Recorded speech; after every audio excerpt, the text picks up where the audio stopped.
欢迎来到新兴消息频道，请订阅频道，所以大家不要错过当天最热门的新闻。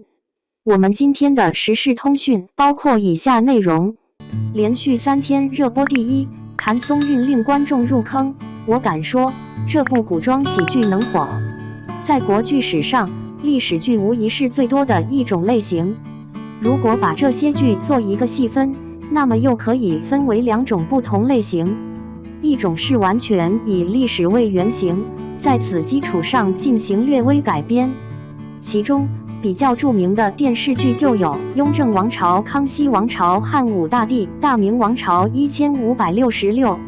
另外一种是通常有一定的时间背景，但改编程度较大，一定程度上也还原历史，比如天下粮仓、山河月明神话等等。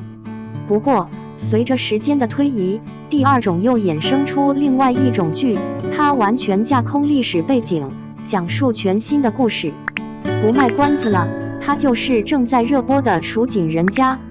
《蜀锦人家》改编自庄庄的同名小说，是一部典型的古装剧。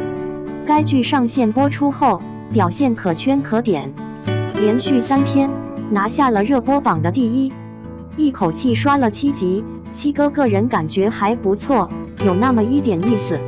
蜀锦人家的切入点让人意想不到，斗权贵。季莺莺谭松韵是蜀红锦王之女，在当地小有名气。这天，大名鼎鼎的国舅爷找上门来，只见对方满身缠满了绷带，本来就够惨的。季莺莺还给国舅爷来了一个下马威，对方使尽力气才把他推开。结果女主摔了一跤，要讹诈一下国舅爷。斗完国舅爷后，紧接着就是斗债主。季莺莺之父因蜀红私秘方被冤枉去世，导致家里欠下了一大笔债，只能靠着帮别人打工，一边还债一边生活。某天，债主花掌柜找上门来，看着上好的蜀锦，故意压低价格。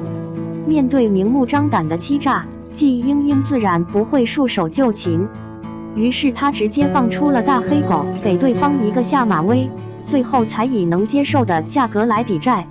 不得不说，蜀锦人家一上来的2场好戏，就让人看得大呼过瘾。从故事方面来看，该剧的叙事节奏非常的快，而且充斥着喜剧的氛围。不过，整部剧的看点远不止于此。前8集看下来，整个故事应该分为3条故事线，一条是女主季莺莺为父洗除冤屈，一条是季莺莺如何利用自己的手艺让家族振兴，另一条是她和杨静兰的爱情戏。在我看来，这样的故事在轻喜剧的基调下，一点也不烧脑和难受，而且相比其他古装剧《蜀锦人家》架空了历史背景，它的故事和人物刻画不会受到束缚。正因为如此，在剧中能够看到很多现代的元素。通过这部剧，观众可以了解到蜀锦作为4大名锦之一，蜀锦起源于春秋战国时期，盛于汉唐，以其精湛的工艺和华美的图案而闻名。从剧中可以通过蜀锦了解中华传统文化经久不衰的魅力。总的来说，蜀锦人家从故事到人物再到服装等，让人忍不住想一直追下去。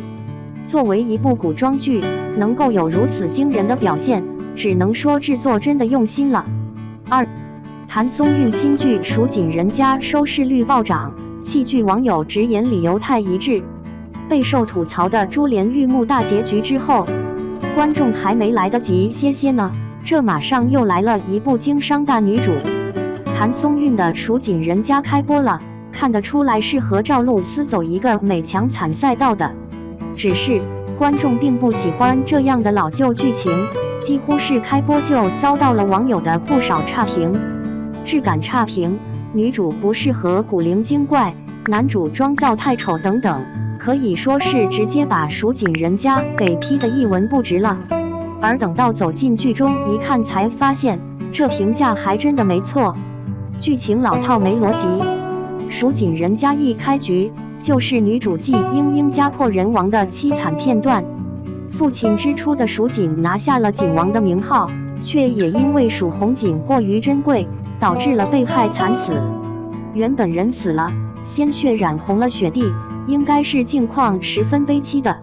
但是剧中的鲜血似乎是用特效做的，假的不行，一下子就破坏了剧情的氛围，观众是入不了一点戏。而在父亲死去之后，季家也几乎面临了抄家的悲惨境况，更是靠着母亲的以死相逼，才让一家三口没有被迫卖身。从娘亲被逼自杀的片段来看，演员的演技爆发力还是在的，只是剧情过于老套了。观众也对剧情很无语，经典偏崩开局，不用看都猜得到大体的情节发展，编剧的薪水实在太好拿了。而在艰难度过了童年的最大劫难之后，季英英也是如愿长大了。只是女主出场时候，这柔光滤镜开到最大的情况，实在是有点闪瞎观众的眼了。就这个什么都看不清的滤镜，实在是让小编怀疑，我真的是用高清1080看的吗？而更加令人无语的是，陪伴女主换丝的小伙伴们都叫什么大郎、三郎、六郎、小娘，只有女主有名字叫季英英。这样的区别对待，实在是太过于凸显主角光环了。就只有主角配有名字吗？而谭松韵的演技来出演过于古灵精怪的角色，也是非常的浮夸，看得出在刻意矫揉造作，让观众有点生理不适了。而该剧之前宣传了实景拍摄，据说还专门去了贵州拍摄，但是这风景也是时真时假，看得小编都怀疑自己的眼睛出问题了。一会儿是郁郁葱葱的真树林，一会是平面贴上去的照片森林，人都像是扣上去的，没一点美景既视感。而等到男主郑业成出场，那才是颜值暴击，怎么就面色苍白无力，两边的刘海看着非常无精打采的呢？这拉胯的妆造一出，直接把郑业成的颜值给拉低了不少。明明郑业成曾经的古装路透和现代装都帅到不行，是标准的中式帅哥的温润如玉，结果被导演拍成了这个死样子。而我们男女主角的相处更是离了个大谱。虽然说两人小时候似乎认识，最多算得上一个多年不见的青梅竹马，但是这一见面就共成一棋，是不是有点亲密了？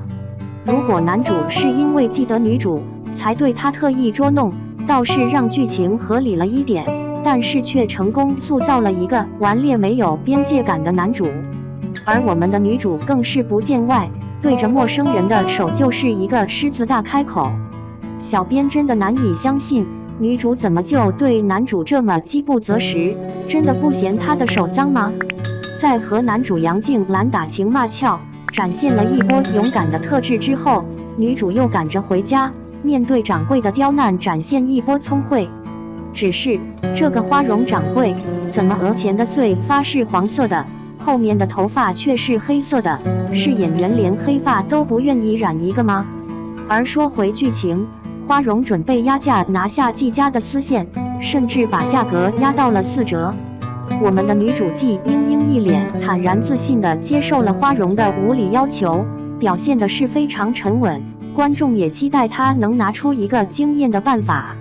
谁能想到季英英想出的好办法，就是用狗狠狠吓了花荣一跳，逼迫她签下7折的契书。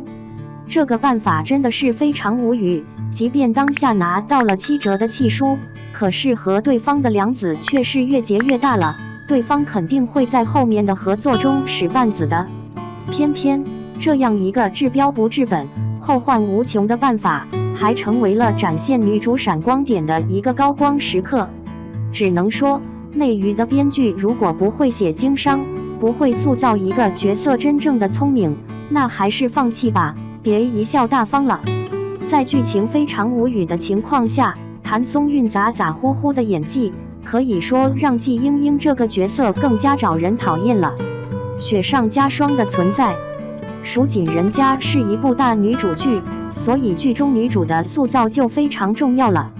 单从第1集来看，季英英是个凡事冲在最前面的莽撞性子，但是因为大包大揽的性格，倒是也得到了小伙伴们的信任。